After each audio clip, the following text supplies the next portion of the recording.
الشيطان الرجيم بسم الله الرحمن الرحيم نحمده ونصلي على رسوله الكريم أما بعد رب اشرح لي صدري ويسر لي أمري واحلل عقدة من لساني يفقهوا قولي ঐতিহ্যবাহী নরসিংদী সরকারি বালিকা উচ্চ বিদ্যালয়ের বার্ষিক মিলাদ মাহফিল ও দোয়া মাহফিলের সম্মানিত সভাপতি অত্র বিদ্যালয়ের নবনিযুক্ত সম্মানিত প্রধান শিক্ষক জনাব নাজির উদ্দিন সরকার, আজকের অনুষ্ঠানের সম্মানিত প্রধান অতিথি ঐতিহ্যবাহী দ্বীনি শিক্ষা প্রতিষ্ঠান বাংলাদেশে তথা সারা পৃথিবীতে বিখ্যাত প্রতিষ্ঠান জামিয়া কাসিমিয়া কামিল মাদ্রাসার সম্মানিত অধ্যক্ষ মাওলানা আবুল কালাম আজাদ, সম্মানিত প্রভাতী শাখার প্রধান সহকারী প্রধান শিক্ষক, প্রিয় সিনিয়র শিক্ষক বৃন্দ, শিক্ষিকা বৃন্দ, সহকারী শিক্ষক বৃন্দ এবং আমার প্রাণপ্রিয় শিক্ষার্থীবৃন্দ, আসসালামু আলাইকুম ওয়া রাহমাতুল্লাহি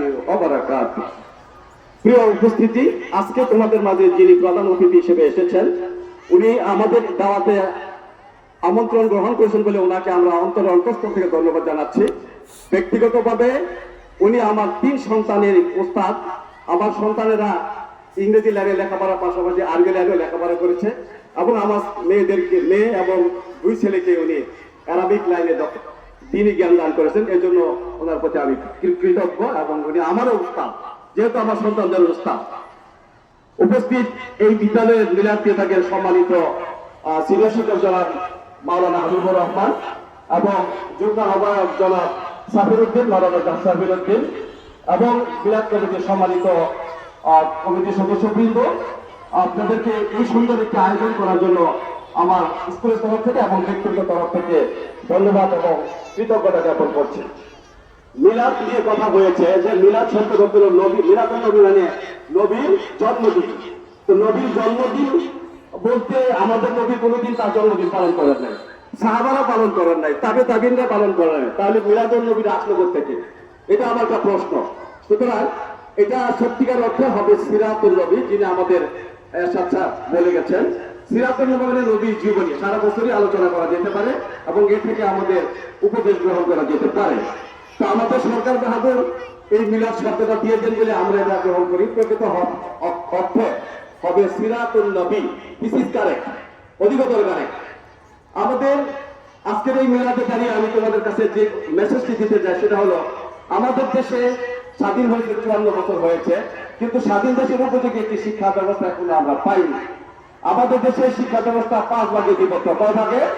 5 ভাগে। একটি সাধারণ শিক্ষা, একটি মাদ্রাসা শিক্ষা, মাদ্রাসা আবার একটা আলিয়া, একটা কওমি, আরেকটা রয়ে গেছে ইংরেজি মিডিয়াম শিক্ষা, আরো রয়ে গেছে কিন্ডারগার্টেন শিক্ষা। এই যে বিভিন্ন মতো শিক্ষা ব্যবস্থা, এতে করে আমাদের স্বাধীন জাতির উপযোগী সত্যিকারের মানুষ তৈরি করার ক্ষেত্রে যথেষ্ট পরিমাণে বাধা।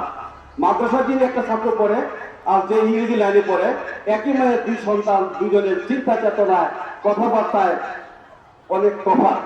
এইভাবে আমাদের জাতির মধ্যে শিক্ষা ব্যবস্থার বিভিন্নতার কারণে ভিন্ন ভিন্ন চিন্তার মানুষ তৈরি হচ্ছে, যা আমাদের ঐক্যবদ্ধ থাকার জন্য, এই আমাদের জুলাই চেতনার যৌক্তিকার মানুষ তৈরি করার জন্য যথেষ্ট পরিমাণে বাধা। আমি একটি উদাহরণ দিতে চাই।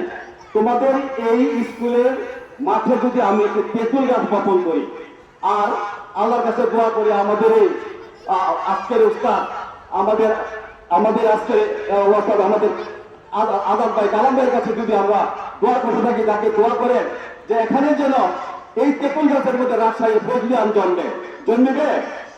জন্মিবে। তেঁতুল গাছ বপন করে যেমন রাজশাহী ফজলিয়াম আশা করা যায় না, তেমনি আমাদের দেশের এই তথাকথিত ইংরেজদের দ্বারা প্রবর্তিত এই গোলামি কেরানি হওয়া শিক্ষা ব্যবস্থা দিয়ে এই স্বাধীন জাতির উপযোগী 90% মুসলমানের দেশের উপযোগী শিক্ষা ব্যবস্থা ভালো মানুষ তৈরি করতে পারে না। কি তৈরি হচ্ছে? আমাদের দেশে লেখাপড়া শিখে যারা চাকরি বাকরি করছে, এর অধিকাংশই দুর্নীতিগ্রস্ত।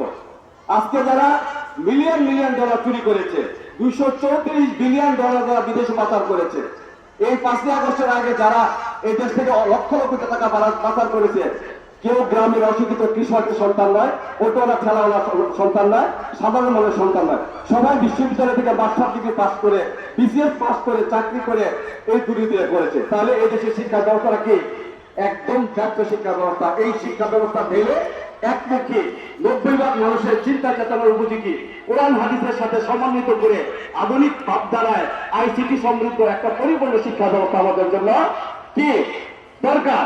এই তাহলে আমাদের দেশে যোগ্য নাগরিক তৈরি হবে, যোগ্য নারী তৈরি হবে, আগামী দিনের বেগম রোকেয়া তৈরি হবে, আগামী দিনের এই দেশের নেতৃত্ব দান করার মতো নারী শিক্ষাবিদ তৈরি হবে।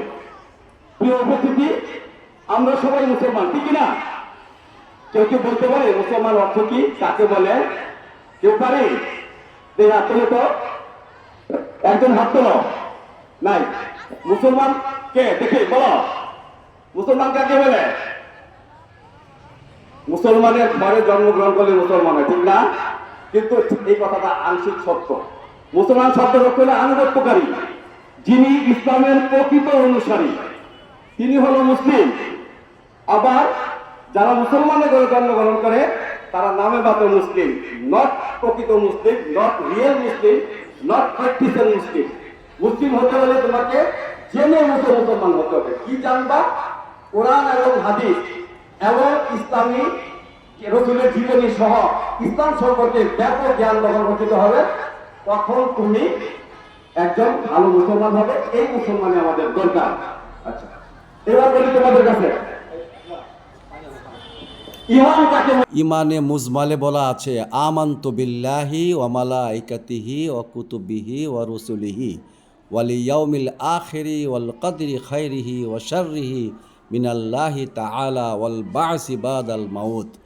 এখানে ইমানের যে 7টি মৌলিক বিষয়ের কথা বলা আছে, এই 7টি মৌলিক বিষয়ের উপর পূর্ণ আস্থা বিশ্বাস থাকতে হবে এবং সেই অনুযায়ী আমল করতে হবে। এই যে কালেমার মধ্যে 7টি বিষয় আছে, এইগুলি মনের মনে বিশ্বাস করতে হবে, অন্তরে বিশ্বাস করতে হবে, মুখে স্বীকার করতে হবে এবং কাজে পরিণত করতে হবে।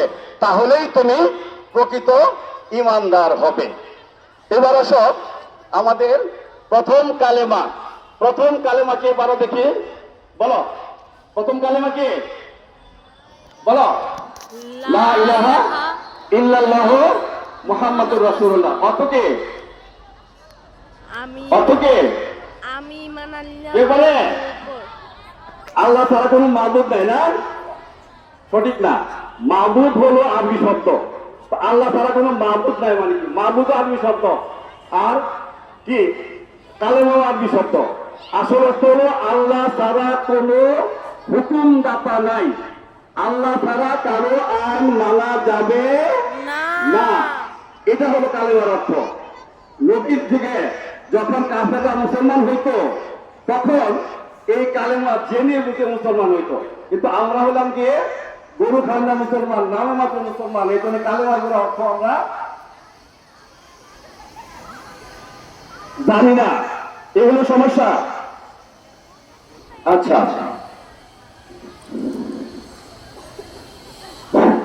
আমি আমার বক্তব্য বিষয় বাড়াবো না। আর দু একটি বিষয় তোমাদের সামনে উপস্থাপন করে আমি শেষ করছি।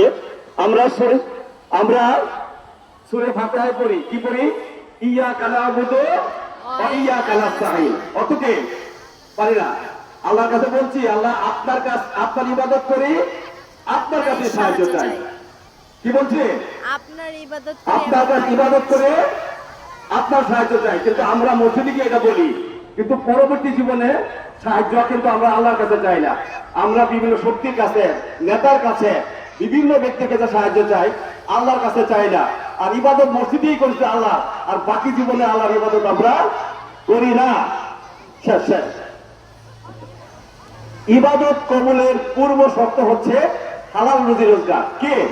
আমরা যে নামাজ, রোজা, হজ করছি, এগুলির পূর্ব শর্ত হচ্ছে হালাল রুজি রোজগার। কে? হালাল রুজি রোজগার। আর যদি কেউ হারাম খায় আর নামাজ রোজা করে, তার ইবাদত কি কবুল হবে?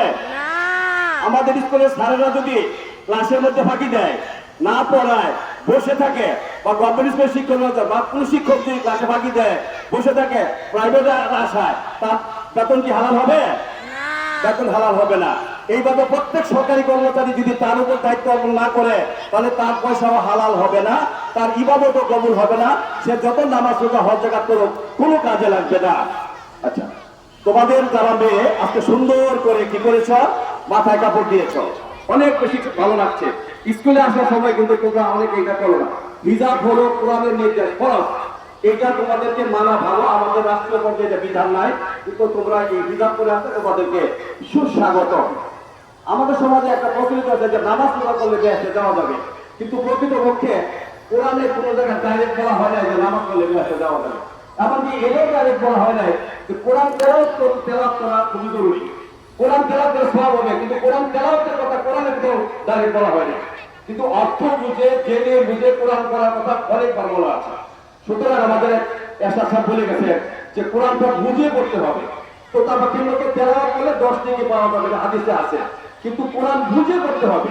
বুঝে পড়া তোমার জরুরি। কোরআন এসেছে এই সমাজ পরিবর্তনের জন্য, রাষ্ট্র পরিবর্তনের জন্য, পুরো মানুষের জীবন নীতিকে পরিবর্তনের জন্য, পৃথিবীকে বদলায় দেওয়ার জন্য। আমরা কোরআন থেকে শুরু করতে না তারা করি গেলাপ লাগাই দিয়া উঁচু তাকে রেখে দেয়, তাহলে তো এই জন্য তো কোরআন পৃথিবীতে আসে না। যদি এই জন্যই আসতো তাহলে আল্লাহ রাসূল মক্কার জীবনে এত মাইল খেতেন না, কোরআন জীবনে 27টা যুদ্ধে তিনি অংশগ্রহণ করতেন না, এবং এত ত্যাগ স্বীকার করতেন না। কোরআন এসেছে সমাজকে পরিবর্তন করে দেওয়ার জন্য। তোমরা অনেকেই নামাজ রোজা করো, কিন্তু নামাজ রোজার পাশাপাশি সমাজ সেবা করা, প্রতিবেশীর হক আদায় করা সকল প্রকারের নফল ইবাদত থেকে উত্তম। যত নফল ইবাদত করে তার চেয়ে বেশি উত্তম সমাজ সেবা করা, একটি অসহায়কে সাহায্য করা, অসুস্থ মানুষকে সেবা করা। সুতরাং এই বিষয়টি খেয়াল রাখতে হবে। আর আমাদের সবচেয়ে বড় শত্রুকে কে বলতে পারো? কে কে? শয়তান। আমাদের বড় শত্রু হলো শয়তান। শয়তান ডাইনে বামে সামনে পিছনে এবং আমাদের অন্তরের সহযোগে কি বলবে? কুলাউযু বিরাব্বিনাস মালিকিন্নাস ইলাহিন্নাস মিন শাররিল ওয়াসওয়াসিল খান্নাস। এই খান্নাসের ভিতরে শয়তান, এইভাবে শয়তান ভিতরে ওয়াসওয়াসা দেয় মানুষের অন্তরে।